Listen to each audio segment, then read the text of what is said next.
Voltando aqui para o slide. Bom, chegamos na organela chamada de mitocôndria, né? A organela mitocôndria, né? Se vocês olharem, ela parece muito com uma coisa que a gente já falou aqui hoje, né? Que é o modelo de célula procariótica.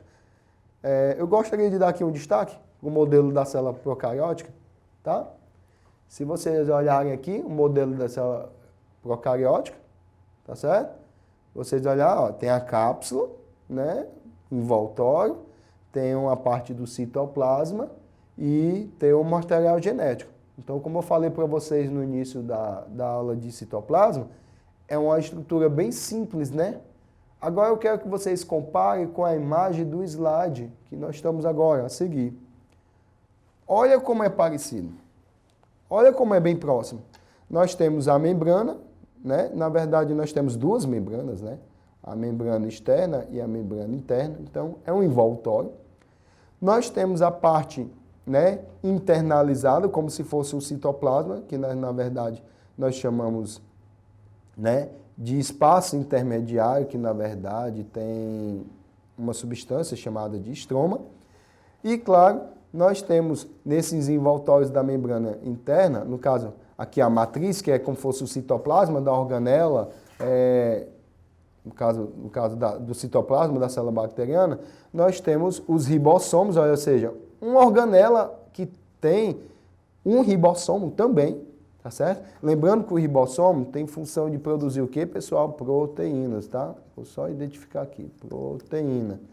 E, claro, além disso, tem os grânulos, tem vesículas e, além disso, tem DNA. Então, pessoal, se vocês observarem, é uma estrutura muito próxima da célula procariótica, né?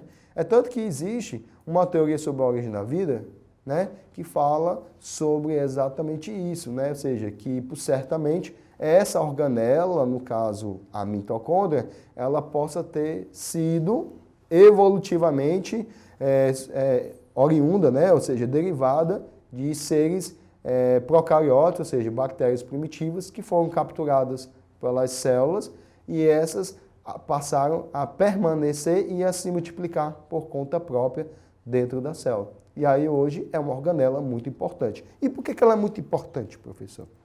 Exatamente porque no próximo slide nós temos aí a função dela. Ocorre a respiração celular. Pessoal, respiração celular, que será uma aula futura, né, no nosso curso, é um processo de extrema importância, porque ela produz, resumidamente, ela produz o que nós chamamos de energia. Pessoal, e energia é aquilo que nos move, é aquilo que faz funcionar as nossas células, é aquilo que faz com que a gente tenha vida, tá certo?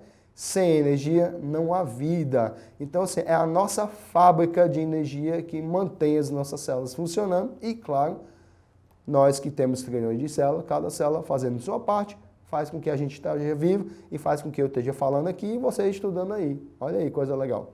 E basicamente como é que essa organela faz isso? Se vocês olharem aqui, eu vou destacar o que nós chamamos de carboidrato glicose. Aqui, pessoal, é uma glicose, tá? Se vocês olharem, C6H12O6 é uma molécula que é um tipo de carboidrato, é um monossacarídeo, né? É uma unidade, hexose. E aí, é esse carboidrato, para quem não lembra, nós obtemos a partir da alimentação. A alimentação, pessoal, é importantíssima. Para quê? Para obter esse tipo de molécula.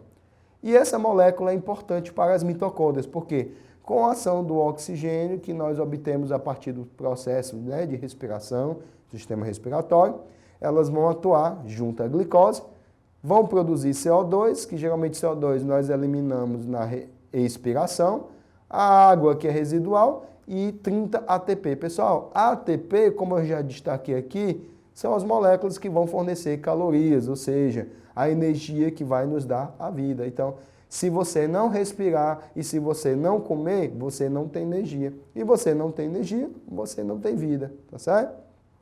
Eu coloquei como observação, mas isso aqui é um tópico de futuras aulas, tá? Então, não deixe de acompanhar. Então, no caso da respiração celular, ela vai ter alguns processos que nós temos, como a glicólise, ciclo de Krebs e cadeia respiratória. Mas isso é tema para os próximos capítulos, tá certo? Então, se liguem, tá? Nessa informação. Algumas observações sobre a mitocôndria. Como eu falei para vocês, ela tem um DNA. Qual é a representatividade do DNA? Aqui para mim, tá?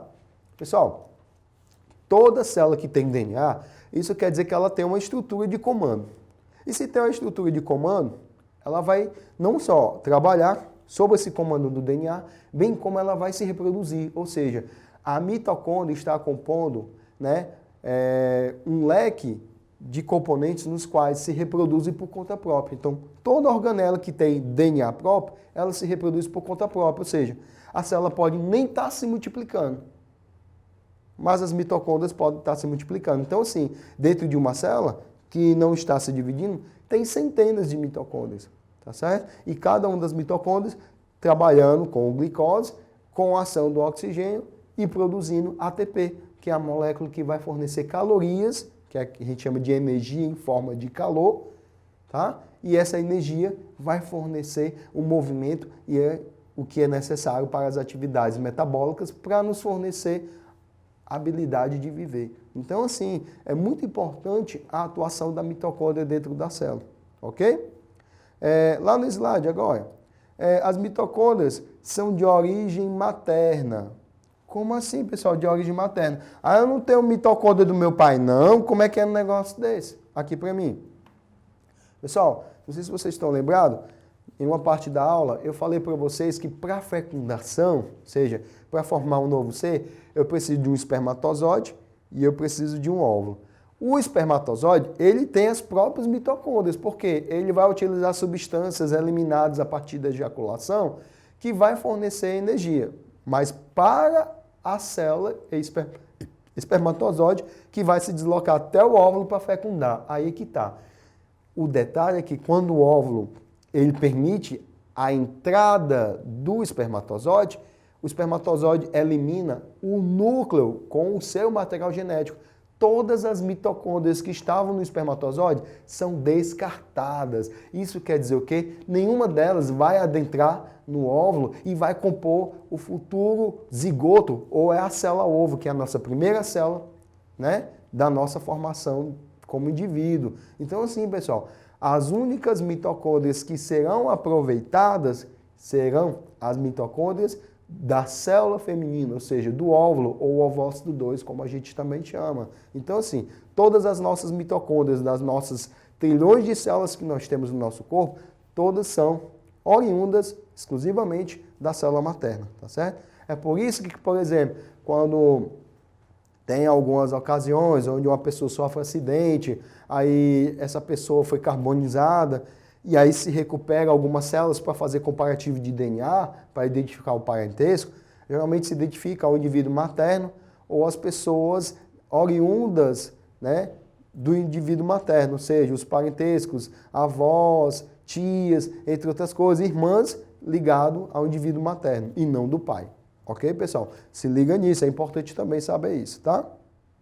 E, claro, voltando para o slide, né, eu falei para vocês sobre a questão da origem, né, bacteriana. Então, existe uma teoria chamada hipótese endossimbiótica, que quer dizer o quê? Uma simbiose, que é uma associação, a partir da entrada de micro-organismos, né, dentro da célula, que antigamente não faziam parte da sua estrutura, mas a partir da sua entrada trouxe benefício para a célula. Mas lembrando, isso não quer dizer que é uma verdade, quer dizer que é uma teoria, é uma hipótese, é uma possibilidade. E claro, bem plausível, né, pessoal?